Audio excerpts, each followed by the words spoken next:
안녕하세요. 자, 저희가 이제 2018년이죠. 제가 내년 시험 준비하는 게 2018년도 20일에 시험을 이제 준비하는 가장 첫 시작입니다. 그래서 제가 일단 과정은 일단 2차 제가 맡은 과목이 2차 과목 중에 하나가 되는 관리 실무가 됩니다. 그래서 일단 2차 관리 실무 수업을 하게 될 이름은 김혁입니다. 김혁이고 저희가 이제 하게 될 지금 그 과목 자체가 관리입니다.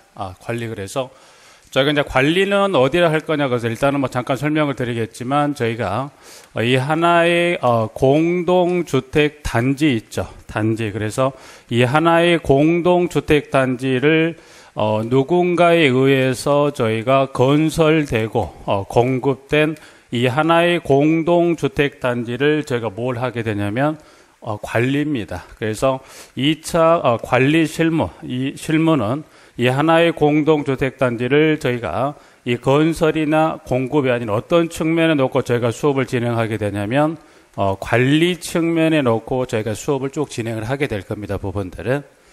자, 일단 그 부분 잠깐 설명을 드리고 2차는 안내를 받으셨겠지만 저희가 2차는 실무 40문제 그리고 법규 40문제 총 저희가 80문제가 출제가 되는데 일단 그 중에 저희가 실무는 일단 저희가 이 40문제 중에서 지금 여러분 안내 받으셨다시피 주관식이 몇 문제가 나오냐면 16문제가 출제가 됩니다. 쓰는 문제. 그래서 주관식은 크게 어렵지는 않습니다. 보면 어렵지 않다라기보다 여러분이 이제 지금 저희가 진행하게 될 과정은 보면 지금 과정이 저희가 기본 과정에서 저희가 11월하고 12월에서 진행을 하고 요 기본 과정이 끝나면 저희가 심화 과정이죠. 그 심화 과정은 저희가 2018년도 저희가 1월, 2월, 3월에서 1월과 2월과 3월에서 저희가 3개월 진행을 합니다. 부분들.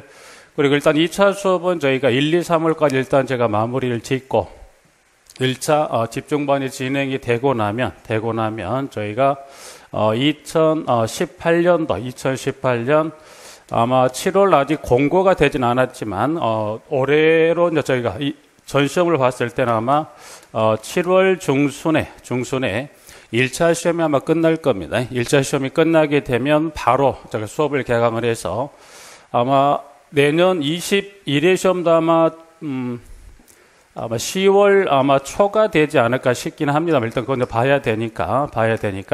그래서 7월 중순에서부터 10월 초까지 해서 2차 반을 이때 개강을 할 겁니다. 그래서 크게 보면 저희가 기본 과정, 심화 과정하고 잠깐 일단 저희가 7월 중순까지 잠깐 저희가 쉬었다가 이제 지금 여기 중순초로 예정이다 보니까 내년 아마 제가 4월 달에 시험 공고가 나오면 할 건데 큰 차이가 한 1, 2주 정도 차이가 나긴 할 겁니다. 그래서 저희가 이제 7월 중순에 시작을 해서 한 10월 초 정도에서 저희가 작게는 한 11주, 한 12주 정도 그래서 이때는 2차는 이 사이 기간 동안에 10일에서 약 한 12주 정도. 그래서 11주 좀 작게는 하면 11주 또는 한 12주 정도 약해서 그래서 저희가 한 12주 저희가 12주 전후에서 마무리하고 나서 아마 10월 달에 시험을 보지 않을까 합니다. 그래서 이제 일단 그러면 저희가 40문제 중 16문제가 저희가 주관식 기입형이다 해서 일단은 기본 심화 2차 집중반을 통해서 정리할 부분들인데 지금 여기 이 16문제 주관식 기입형은 실제 이제 보면 주관식 기입형은 이거는 실제 여러분이 손으로 써보는 연습을 쭉 해야 되는데 1차는 지금 주관식이 시험이 나오질 않아요. 그러다 보니 여러분들이 손으로 써보는 연습을 할 기회가 거의 많이 없는 상태에서 아마 2차 집중반을 들어올 경우가 많을 건데 혹시 이 오프라인 수업을 듣든 또는 저희가 동영상을 이 수업을 들으시든 간에 이 기입형은 반드시 그 손으로 써보는 연습을 해야만 실질적으로 16문제 쓰는 게 쉽지는 않은 부분이다 보니까 여러분이 실제 손으로 써보는 연습을 좀 해야 돼요. 그래서 오프라인 수업을 들으신 분은 아니면 동영상 수업을 들으신 분들은 이 수업을 들으실 때 옆에다가 연습장을 좀 놓으시고요. 연습장을 놓고 뭐 크게 뭐 숫자나 뭐 지문을 정확히 쓴다면 한번 써보는 연습을 한다 해서 쭉 한번 써보는 연습을 해 두셔야 돼요. 그래서 이 연습이 좀 되셔야 2차 집중반에 들어와 조금은 저희가 수월하게 가실 수가 있는 부분들입니다. 내용들은 일단 그렇게 이 기입형은 잠깐 좀 설명을 드리고 이제 시험 특성상 1차하고 2차 시험이 이렇게 구분이 돼서 저희가 시험이 시행이 됩니다. 그러다 보니까 1차 시험 합격자에 한해서 여러분 알고 계시다시피 2차 시험 볼 수 있는 그 자격을 줘요. 그러다 보니까 1차가 안 돼버리면 2차는 아무 의미 없다라고 이제 생각을 하시긴 한데, 근데 결국은 2차까지 합격을 해야 뭘 줍니까? 자격증을 주게 돼요, 그 부분들이. 그래서 일단 1차는 지금 여러분이, 지금 저희가 17년 11월 전에 지금 1차는 수업을 진행하셨을 부분들이니까 여러분이 1차는 여러분이 뭐 두말할 필요 없이 열심히 하셔야 되는 것은 뭐 누가 봐도 명백한 사실일 거니까 1차는 열심히 하셔야 되고 2차인 실무는 여러분이 수업만 빠지지 않고 11월, 12월, 2018년 1, 2, 3 수업은 꾸준하게 들어두셔야 됩니다. 들어두셔야 언제 18년 지금 2차 집중반을 들어갔을 때 이때 조금 여러분 힘들질 않습니다. 부분들이. 근데 어떤 문제가 조금 발생할 수 있냐면 1차를 열심히 하신다고 하시지만 조금 어떻게 1차가 여기도 1차 여러분이 뭐 수업을 들으셨겠지만 세 과목이고 특히 그 중에 민법, 회계, 시설이 여러분 생각보다 쉽지 않다 보니까 열심히 한다고 하지만은 어떻게 돼요? 이거를 하는 과정 2차까지 수업을 하려는 거 어떻게 조금 벅차다는 생각이 드실 수 있어요. 그러다 보니까 특히 내년 2018년도에 들어가게 돼요. 1월 또는 1월 정도 되면 어떻게 된가요? 1차가 조금 좀 흔들리면 어떻게 된가요? 2차 수업을 그냥 접어버릴 수도 있어요. 부분들이. 그러니까 2차 수업을 예를 들어서 1월 달에 나왔다 접어버렸다 하더라도 1차를 통과하게 되면 어떻게 돼요? 그러면 한 5개월 반 정도 쉬었다가 2차 수업을 듣는데 12주에 수업을 마치기가 상당히 어렵습니다. 그래서 여러분들이 지금 물론 1차 수업은 쭉 진행을 해왔고 2차는 지금 11월 달에 수업을 시작을 하지만 1차는 여러분이 반드시 지금 9월 아마 10월 수업을 시작을 하셨을 건데 1차는 반드시 여러분이 집에 가셔서 복습을 꼭 하시고 2차 실무만큼은 따로 복습하지 않으시더라도 최소 진행되는 수업은 빠짐없이 꼭 들어두셔야 언제 2차 집중반에 여러분 후회를 안 하세요. 대부분 지금 시험이 지금 구분된 시행된 이후에 2차 집중반에 들어왔을 때 대부분 거의 100% 지금 수업 임하신 분들이 가장 공통된 가장 큰 의견이 뭐냐면 1차 여기 기본하고 심화 과정 수업을 들어둘 걸 하는 후회가 대부분 다 공통이 있어요. 어느 분 여쭤봐도 다 10분이면 10분 다 이때 기본 심화 수업을 좀 들어두었으면 훨씬 수월할 건데 근데 대부분 수업을 들어도 기본 시험하게 되는 수업을 들어도 어떻게 되나요? 대부분 수업을 듣는 걸로만 만족하시고 있는 뭐 따로 복습할 시간도 없죠. 그러다 보니까 2차는 꾸준하게 수업을 꼭 들어두시라 말씀을 드리는 겁니다. 그래서 일단 실무뿐만 아니라 법교도 여러분들이 수업 시간만큼은 꼭 빠지지 않고 들어오시고 특히나 실무는 수업 시간만 빠지지 않고 꾸준히 들어오시면 중요한 부분은 계속해서 강조를 해드릴 거니까 실무는 꼭 빠지지 마시고 수업을 들어두셔야 됩니다. 그리고 특히 이제 이번 시험이 저희가 21회죠. 지금 여러분이 대비하는 시험은 21회, 그 다음 해가 22회가 됩니다. 22회고, 그 다음 시험이 저희가 23회가 됩니다. 23회.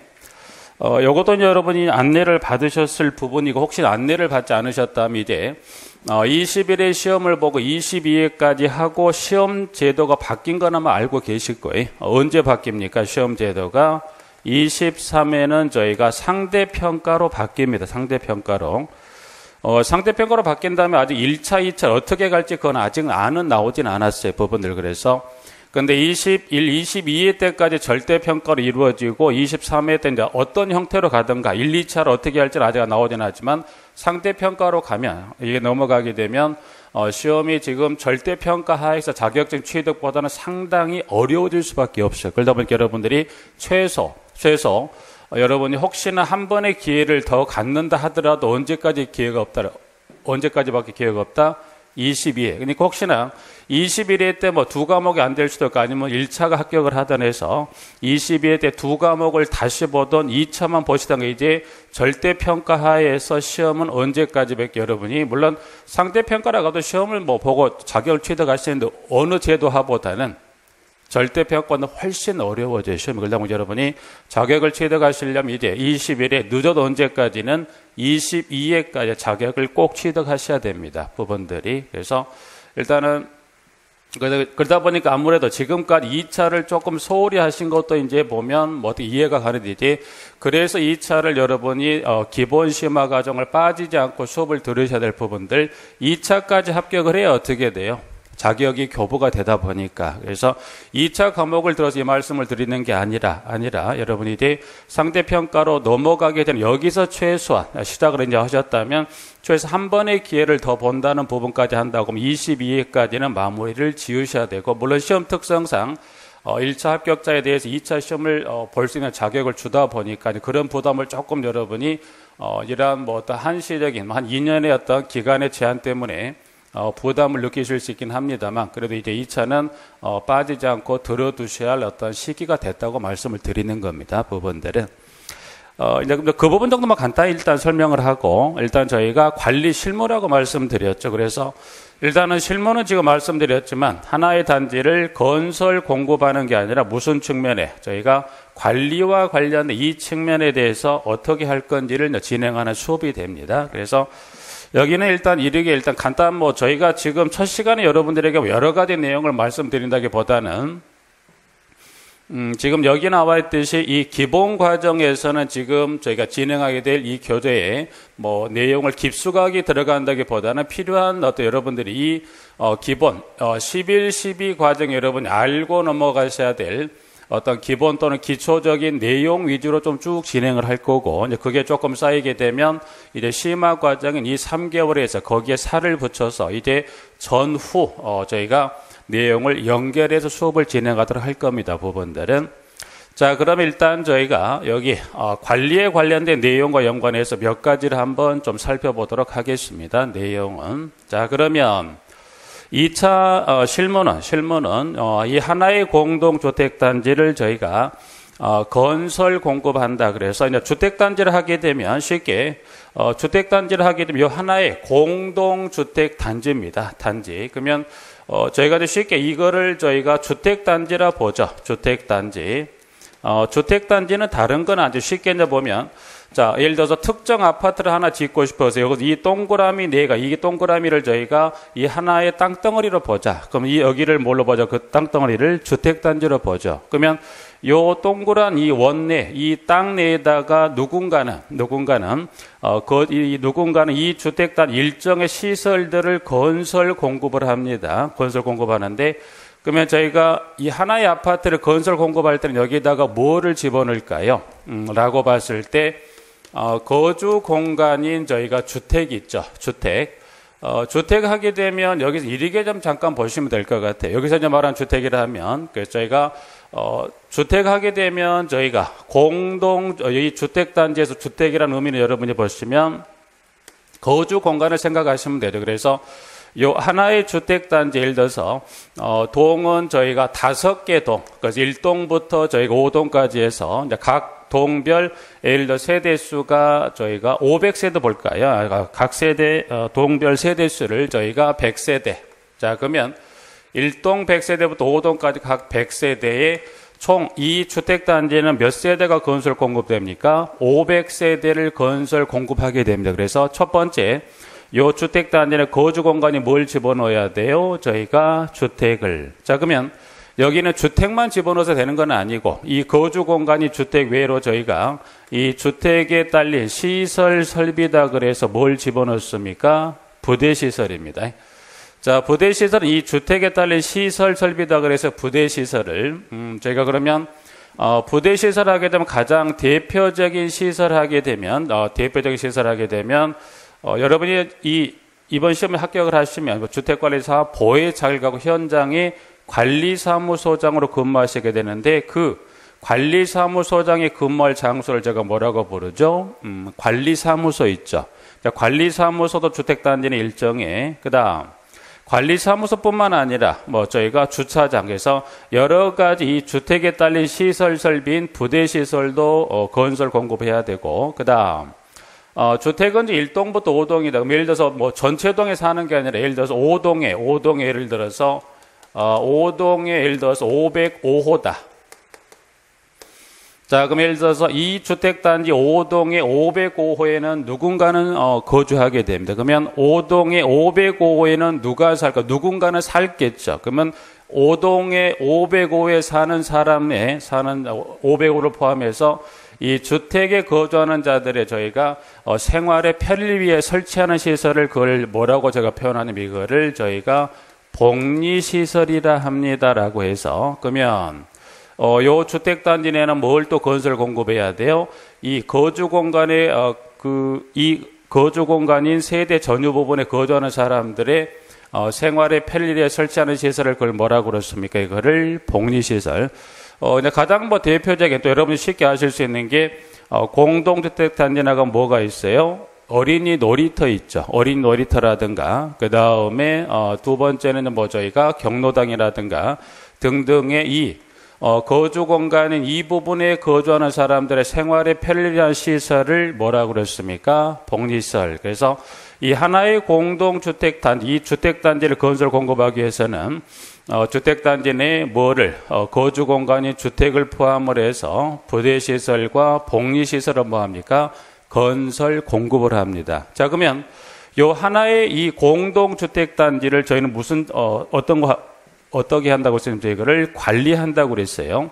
그러면 누군가는 이 하나의 공동주택단지, 즉 이 주택단지 안에 주택과 부대시설과 복리시설을 누군가는 뭐 합니까?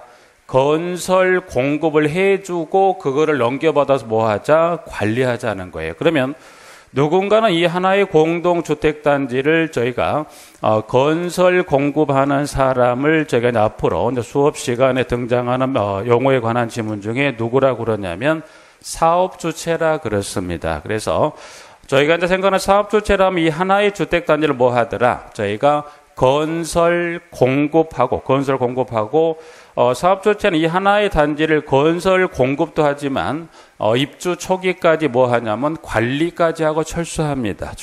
그래서 사업주체를 하게 되면 여러분이 보시면 저희가 영어도 한번 살펴보겠지만 사업주체를 하게 되면 이 하나의 주택단지를 뭐 하더라? 건설, 공급하고 입주 초기까지 관리하는 사람을 누구라고 그래요? 사업주체란 표현으로 제가 그렇게 쓸 겁니다. 부분들은. 자, 그러면 사업주체로부터 이 하나의 단지를 공급된 단지를 넘겨받아서 이 공동주택단지를 관리하는 자를 제가 이거를 관리주체라고 그럴 겁니다. 관리주체. 자, 그러면 이 사업주체로부터, 즉 공동을 건설한 사업주체는 일정 시기가 되면 공동주택에 대한 관리 업무를 인계하고 철수합니다. 그러면 이 하나의 공동주택단지를 관리할 자를 저희가 누구라고 그랬습니까? 그거를 관리주체라고 그래요. 그래서 관리주체를 하게 되면 이 하나의 공동주택단지를 관리하는 사람을 누구라고 그래요? 관리주체란 표현으로 되게 쓸 겁니다. 그래서 그러면 관리주체는 자, 그러면 관리주체는 누구냐? 이 하나의 공동주택단지를 관리하는 자라고 그랬습니다. 관리. 자, 그럼 일단 이렇게 한번 보죠. 이 하나의 공동주택, 주택, 부대, 복리시설을 이제 크게 세 가지를 건설 공급을 하는데 그 세 가지를 크게 나눠보죠. 나눠본다고 하면 크게 주택과 부대, 복리시설 크게 세 가지를 다시 두 가지로 나눴을 때 그 부분을 저희가 전유 부분, 그리고 저희가 공용 부분. 그래서 이 하나의 공동주택단지를 크게 보면 이 세 가지를 묶어서 크게 두 개로 다시 쪼갠다면 이거를 전유 부분하고 저희가 공용 부분으로 나눠볼 수 있습니다. 나눠볼 수 있어요. 그럼 쉽게 예를 들어 5동에 505, 즉 한 세대가 살 수 있게끔 구획된 그 부분을 무슨 부분이라 합니까? 이걸 저희가 전유 부분이라 하고, 그러면 전유 부분을 제외한 그 외의 나머지 모든 부분을 제가 뭐라고 표현하냐면 공용 부분이라 합니다. 공용. 그러면 관리 주체는 이 두 가지 부분 모두를 관리할 거냐? 아닙니다. 그럼 이 중에서 관리 주체는 어느 부분? 전유 부분을 관리할 필요가 없고 어디 부분을 관리합니까? 공용 부분입니다. 공용 부분. 그래서 관리 주체는 이 하나의 주택단지를 다시 세 개를 크게 두 개로 나눴을 때 전유하고 공용 부분으로 나누는데 그 중에 무슨 부분만 관리합니까? 공용 부분. 그래서 법에서는 크게 여기가 전유 공용을 나눠 놓지는 않아요. 근데 통상적으로 제가 봤을 때 세대 현관 출입문을 기준으로 안쪽을 무슨 부분이라고 표현하냐면 전유. 그럼 현관 출입문 바깥쪽에 모든 부분을 다 묶어서 뭐라고 그래요? 공용. 그래서 관리 주체는 그 중에 전유관이 무슨 부분을 관리 책임을 지고 있다? 공용 부분을 유지 관리할 책임을 누가 지고 있다? 관리 주체가 지고 있다. 이제 그렇게 개념 하나 정리 저희가 봐두도록 하실까요? 부분들은. 그럼 일단은 용어는 저희가 사업 주체하고 관리 주체 이렇게 하나 정리했었고, 그럼 여기 505호인가는 분명 그래서 이 505 세대 내 부분을 무슨 부분으로 표현했었냐면 전유 부분이라고 표현했어요. 그러면 이 전유 부분에는 누군가는 분명히 거주할 겁니다. 그래서 그 거주하는 사람을 이제 저희가 앞으로 표현을 뭐라고 할 거냐면 입주자란 표현을 쓰기도 하고 또는 또는 사용자란 표현을 저희가 쓸 때 일단 이 용어들 일단 살펴볼 겁니다. 볼 건데, 그러면 이 505, 즉 이 전유 부분에는 누가 거주합니까? 입주자가 거주하기도 하고 또는 누가 거주합니까?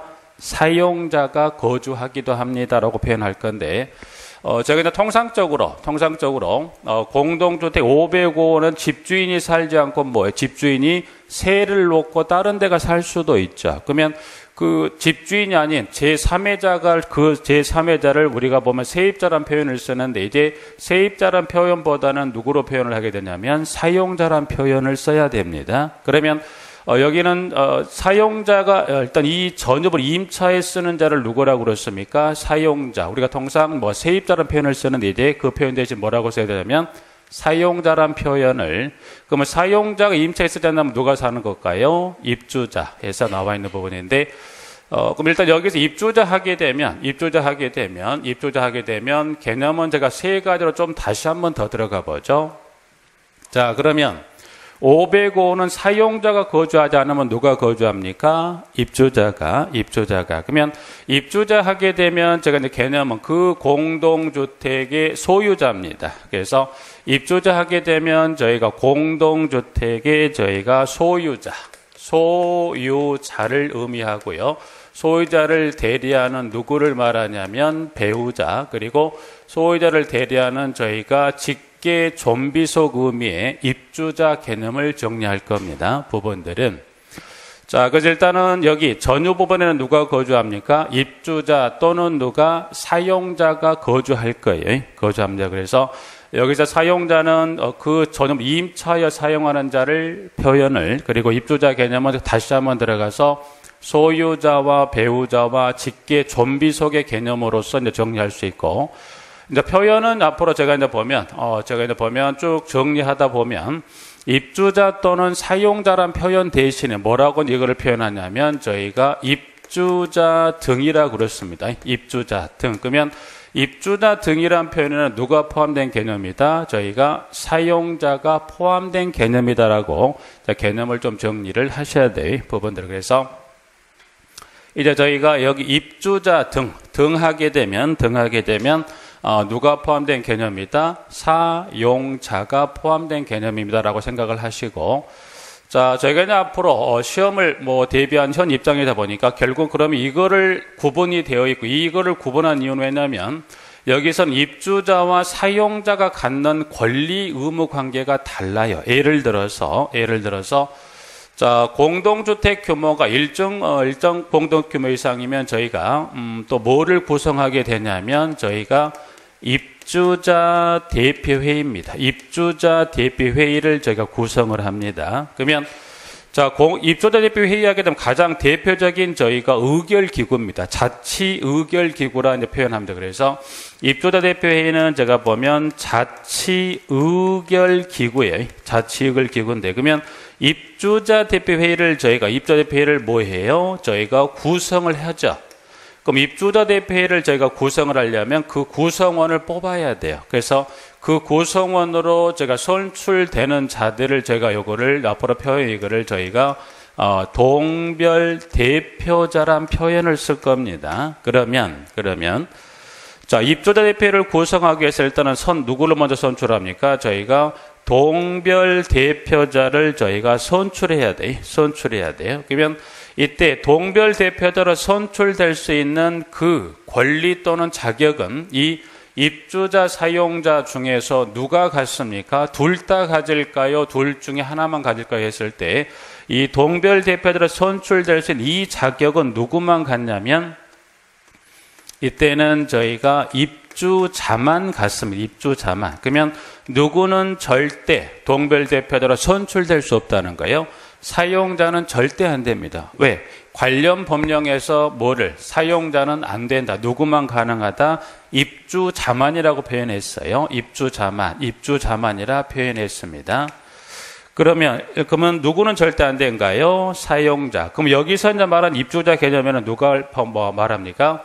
그러면 즉 동별대표 선출될 수 있는 것은 누가? 입주자인데 그 입주자 개념에는 소유자도 선출될 수 있고 소유자를 대리하는 누구도 배우자도 소유자를 대리하는 누구도 직계 존비속도 동별 대표에서 선출이 될 수 있다는 겁니다. 그래서 그와 같은 권리 관계도 있고 또 하나 저희가 의무 관계로 봤을 때 저희가 여러분이 장기수선 충당금이라는 이야기는 많이 들어보셨을 건데 장기수선 충당금에 관한 부담에 관한 의무는 둘 다 있을까요? 둘 중에 하나만? 이때는 저희가 입주자 중에 여기는 사용자는 저희가 장기수선 충당금의 부담 의무가 법에 없어요.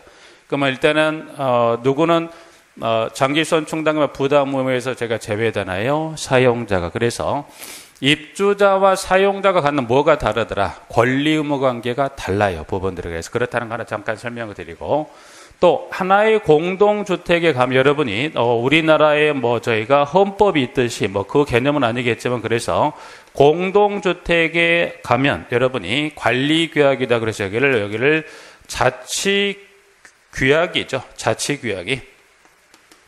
여러분이 자치규약이라는 이야기는 많이 들어보셨을 거예요. 자치규약보다는 관리규약이란. 그래서 쉽게 관리규약은 자치규약이다. 그래서 이 하나의 공동주택단지를 건설 공급합니다. 그러면 하나의 주택단지를 건설 공급해서 그 하나의 공동주택단지를 관리하는 자치규약이 있는데 그 자치규약을 저희가 법상 어떤 표현으로 씁니까? 이거를 관리규약이라고 써요. 관리규약. 자, 그러면 관리규약은 쉽게 보면 예를 들어서 방금 봤던 이 하나의 공동주택단지를 어떻게 관리할 것인지 우리 스스로 약속하자 그래서 자치규약이라는 표현을 쓰고 있는데 자, 그러면 예를 들어서 이 관리규약에 만약 관리규약에 입주자 대표의 구성원이 되는 동별 대표자로 선출될 수 있는 자격을 우리 아파트 자치규약에는 누구도 주더라. 사용자도 그 자격을 주자라고 만약에 정해놨다면 예를 들어서 만약에 관리규약에 우리 아파트는 사용자도 저희가 동별 대표자 선출될 수 있는 자격을 주자라고 정했다면 그거는 그 부분에 한해서는 무효로 하고 뭘 따라야 돼요? 관련 법령에 따른 입주자만 자격을 갖는다라고 보시죠. 그러니까 관리규약에서 주택단지를 관리하는 모든 규정을 다 가는 게 아니고 관리규약이라 하더라도 이 하나의 공동주택단지를 관리하는 그 법령에 위배되지 않게끔 뭐가 정해져야 돼요? 관리규약이 정해져야 한다는 것. 그래서 일단 입주자 대표회의 관련, 관리규약 관련, 그리고 입주자와 사용자 관련 해서 쭉 하나 정리했었고 그 다음 자, 그러면 누군가는 누군가는 공동주택 관리사무소에 근무해야 되지 않겠냐라는 이야기예요. 그러면 관리사무소에는 저희가 누가 근무할까? 즉, 이 관리기구의, 즉, 관리사무소 관리 책임자로 누가 배치가 되나요? 라고 했을 때, 여러분이 사무소장이란 이야기는 들어보셨을 겁니다. 그래서, 그러면, 이 하나의 공동주택 단지를 관리하기 위해서 누구를 채용 배치해야 되나요? 사무소장을 채용을 배치해야 됩니다. 그러면, 관리사무소장으로 채용 배치합니다. 네. 그러면, 관리사무소장으로 채용 배치하기 위해서 일단은 저희가 그 자격자는 지금 저희가 주택관리사 보가, 공동주택의 관리사무소장으로 이제 취업을 할 수가 있고요. 책임자로서. 그 다음, 주택관리사 보고요. 그 다음에 주택관리사입니다. 근데 사는 뒤에 뭐가 떨어졌을까요? 보가 떨어졌습니다. 보가. 그래서, 관리사무소장으로, 즉, 관리사무소장의 공동대 책임자로서 자격자는, 주택관리사 보 또는 주택관리사를 채용 배치합니다. 해서, 여기도 마찬가지. 제가 앞으로 표현은 또는이란 표현보다 여기도 입주자 또는 사용자란 표현 대신에 입주자 등이란 표현을 쓰듯이 여기도 마찬가지입니다. 여기도 마찬가지 저희가 주택관리사 등이란 표현을 이렇게 쓸 겁니다. 그래서 여기서 이제 주택관리사 등 하게 되면 누가 포함된 개념이다? 보가 포함된 개념이다. 자, 그러면 관리사무소장으로 주택관리사 보나, 주택관리사를 채용해서 주택관리사 등입니다. 그러면 여러분이 지금 이 동영상을 보시거나 이 수업을 듣는 이유는 이 중에 어떤 자격을 취득하기 위해 지금 공부를 하고 계시는 건가요? 보죠.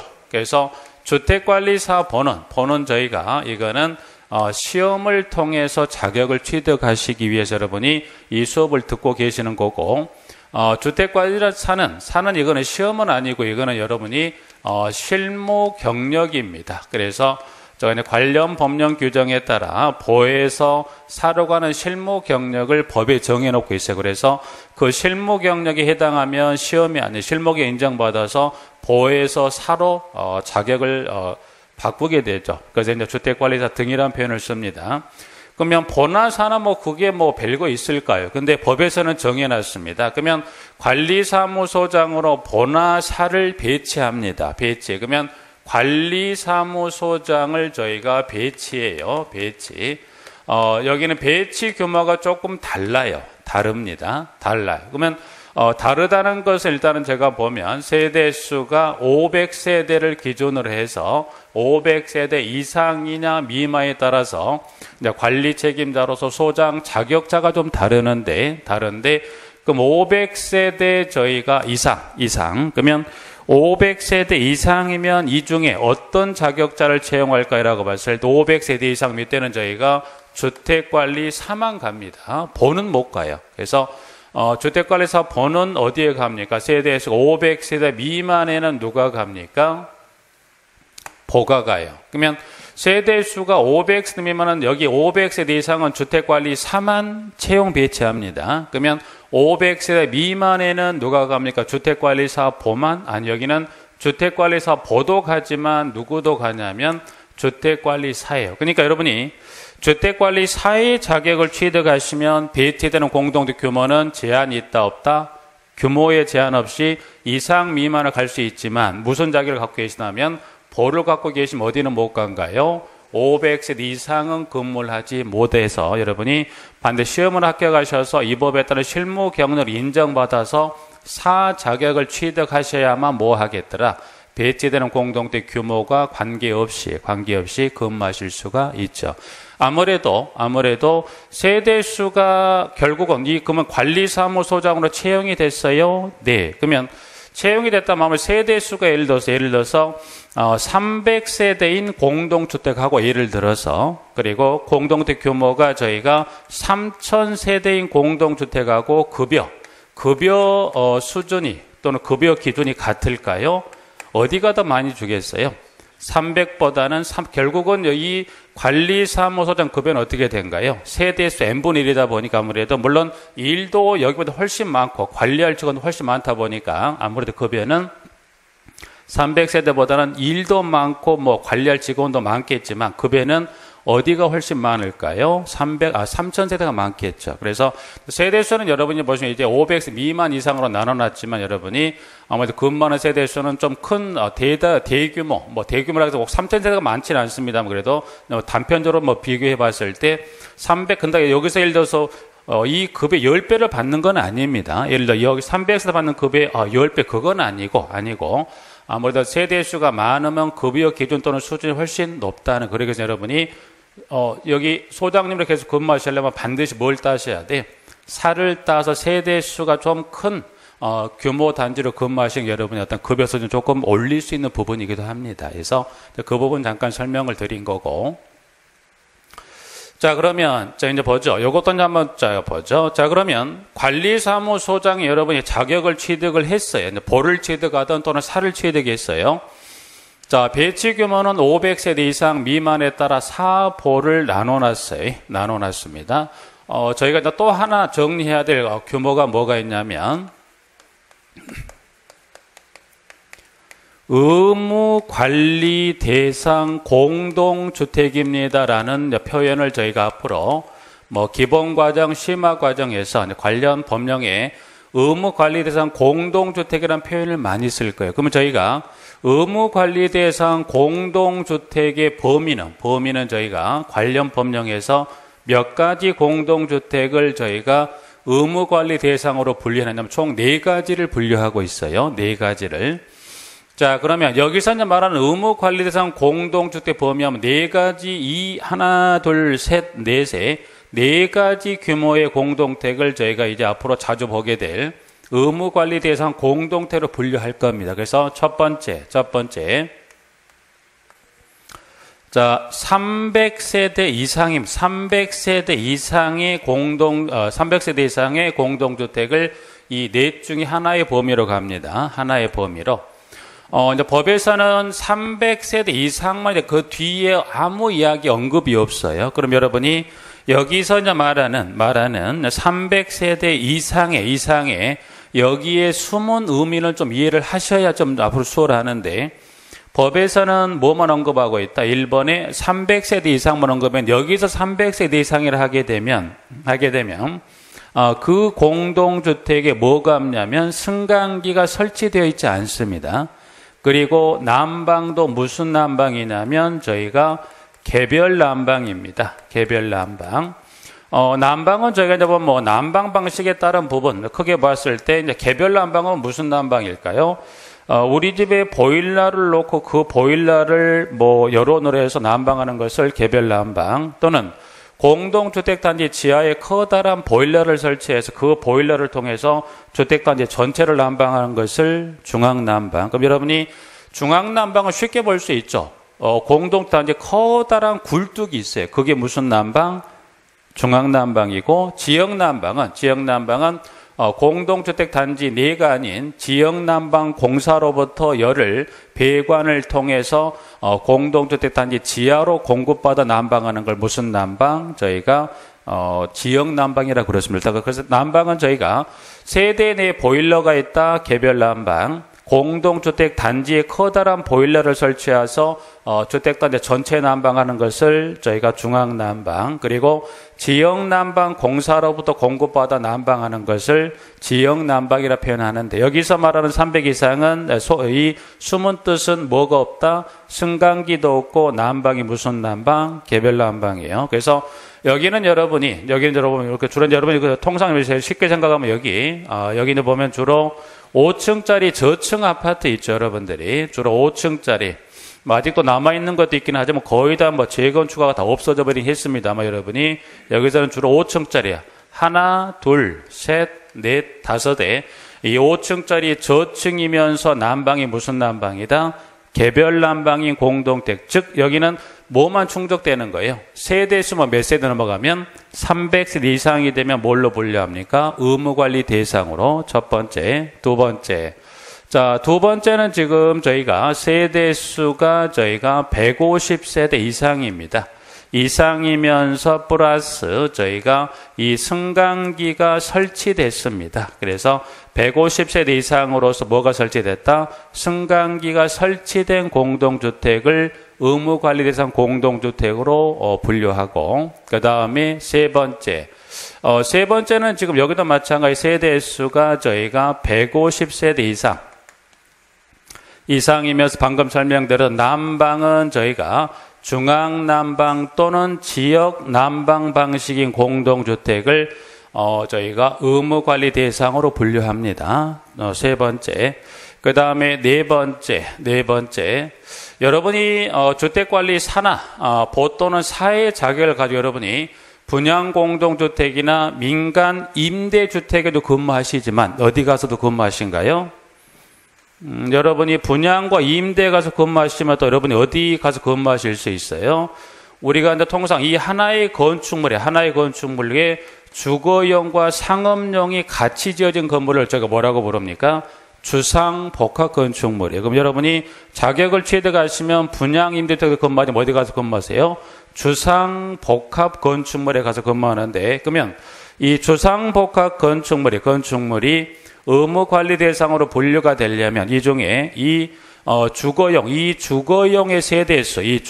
세대수가 몇 세대 이상이 되냐면 저희가 150세대 이상이면 해서 저희가 의무관리 대상으로 분류합니다. 그래서 네 번째는 지금 봐도 이 주상복합 건축물로서 플러스 저희가 방금 말씀드린 대로 이 세대수가 몇 세대 이상이 된다면 저희가 150세대 이상이 된다면 이 건축물을 뭘로 분류합니까?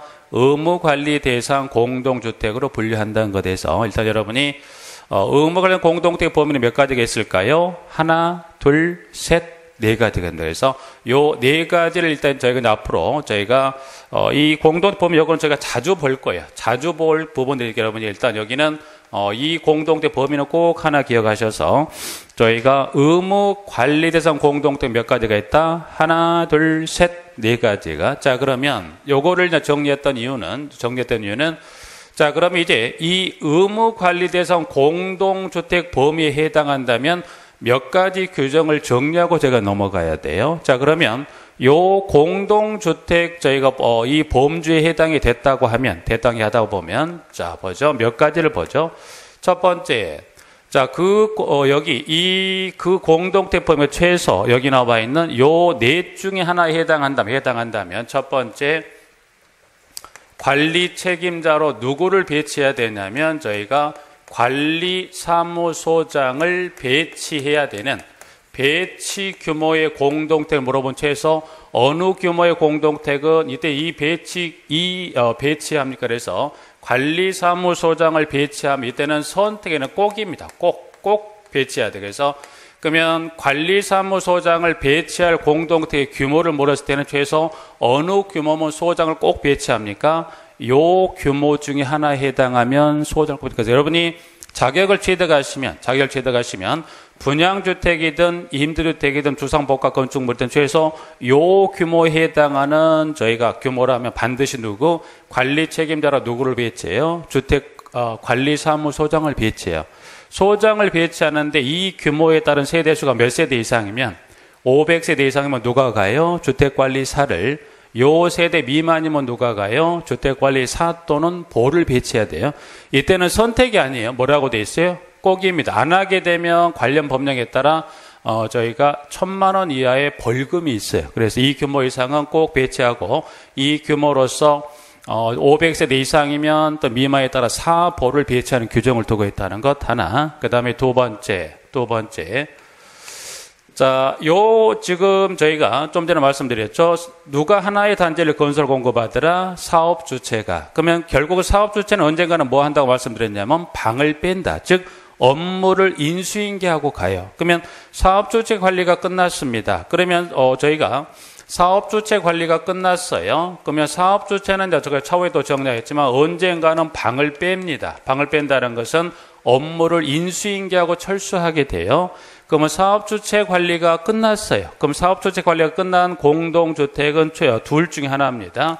스스로 관리한다 그래서 자치관리를 택하든 또는 여러분이 위탁 관리를 합니다라고 해서 이렇게 해서 둘 중에 하나. 즉 그러면 사업주체 관리가 끝났을 때 공동주택은 스스로 관리하는 자치관리 또는 위탁관리 중에 하나의 관리 방식을 선택해야 한다는 것은 최소 규모가 사업주체가 어느 규모의 공동주택을 건설 공급했다면 최소 요 네 가지 중에 어느 하나에 해당하는 공동주택 건설 공급하고서 사업주체가 법령에 따른 기준에 해당이 돼서 업무를 인계하고 철수했다면 그 공동주택의 관리는 무슨 관리 또는 무슨 관리 중에 선택을 하게 되어 있다. 자치관리 또는 위탁관리입니다. 그래서 개념은 그렇게 해서 자치관리는 쉽게 이 개념이요. 자치관리는 말 그대로 스스로 관리한다. 그래서 여기 자치의결권 입주자대표회의에서 관리사무소에 근무하게 될 관리사무소장과 직원을 직접 채용을 해서 스스로 관리하는 걸 무슨 관리? 자치관리. 위탁관리는 여기는 막 지문 그대로 위탁을 준다는 거예요. 그러면 여기서 말하는 위탁관리는 누구에게? 법령에 따라 등록한 누구에게 저희가 주택관리업자라고 있어요. 그래서 주택관리업자에게 위탁을 맡겨서 하는 관리를 무슨 관리? 위탁관리다 해서 이제 관리에 관한 또 정리하겠지만 그래서 사업주체 관리가 끝나고서 자치 또는 위탁관리 중에 하나의 방법을 선택하는 것은 최소 규모가 어느 규모 이상이다. 요 규모에 해당하는 공동주택이면 그렇습니다. 하나. 그다음 하나만 더 정리하죠. 세 번째. 자, 요 규모에 해당하는 공동주택이라고 하면 저희가 자치의결기구라고 잠깐 설명을 드렸었던 입주자 대표회의입니다. 입주자 대표회의를 플러스 여기는 구성한답니다. 할 수 있다가 아니라 한다. 즉 그럼 여러분이 이제 알고 계시는 입주자 대표회의는 공동주택 꼭 구성한다가 아니고 최소 입주자 대표회의를 저희가 구성한다고 그랬어요. 그럼 구성한다는 것은 최소 방금 봤던 요 규모 중에 하나에 해당하는 공동주택은 뭐는 꼭 구성을 해야 돼요? 입주자 대표회의를 이건 선택이 아닙니다. 이때는 구성한다. 구성을 하고 법에 따른 구성 신고까지 해야 돼요. 그러면 요 규모 미만인 입주자 대표회의는 이때는 선택상 구성해도 그만 안 해도 그만인데 최소 규모가 요 규모 이상이 되면 뭐는 구성한다.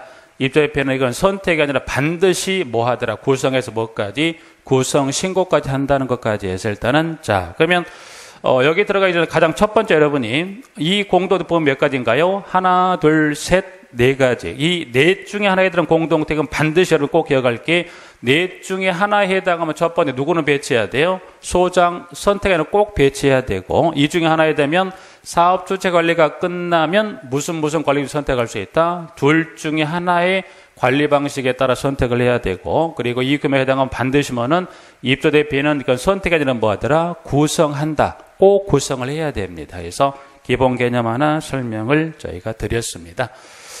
저희가 이제 지금 첫 시간은 결국은 요것들이 다 이제 수업 시간에 나오게 될 용어고 지문들이기도 하기 때문에 첫 시간부터 여러분이 뭘 들어간다기보다는 가장 여러분이 공동주택에 들어가게 될 가장 부분에 여러분이 기초적인 부분이라 할 수 있고 관련 이 부분들은 저희가 또 다음 시간에 관리 입주회의는 이런 이제 수호장 배치 관리 요거는 한번 쭉 볼 거예요. 확인할 건데 여러분이 이제 첫 시작이 교재를 놓고 들어가기보다는 여러분이 첫 시작에 여러분이 최소 이와 같은 부분에 따라서 저희는 하나의 사업주체가 건설 공급한 주택단지를 뭐 한다는 거예요. 실무는 이거를 건설 공급적인 측면이 아니라 실무는 뭐 한다 이거를 하나의 단지를 뭐 하더라.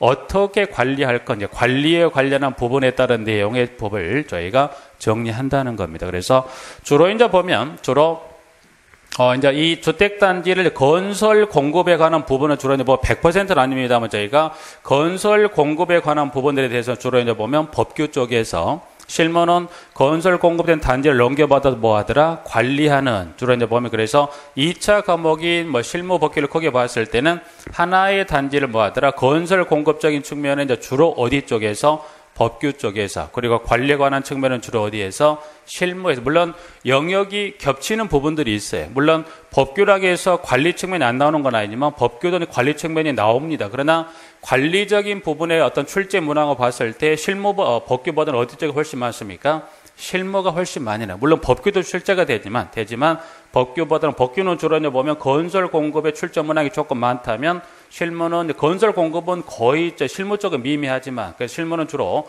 관리와 관련된 측면에 따른 문항의 문제가 많습니다. 그래서 그런 부분을 관련해서 좀 기초적인 내용을 좀 설명을 드렸습니다. 그래서 저희가 이제 좀 쉬었다가 이제 다음 시간에 이제 교재로 이제 봤을 때 페이지 32페이지 있죠. 그래서 공동택 관리 개요와 관련된 내용에 따른 이제 지금 제가 간단히 설명을 드렸던 법령 지문도 있고요. 그다음 설명드리지 않는 지문도 있긴 합니다만 좀 쉬었다가 이제 다음 시간에 이제 관련해서 법령에 관한 용어 몇 가지를 좀 정리를 하고 저희가 이어가도록 하고요.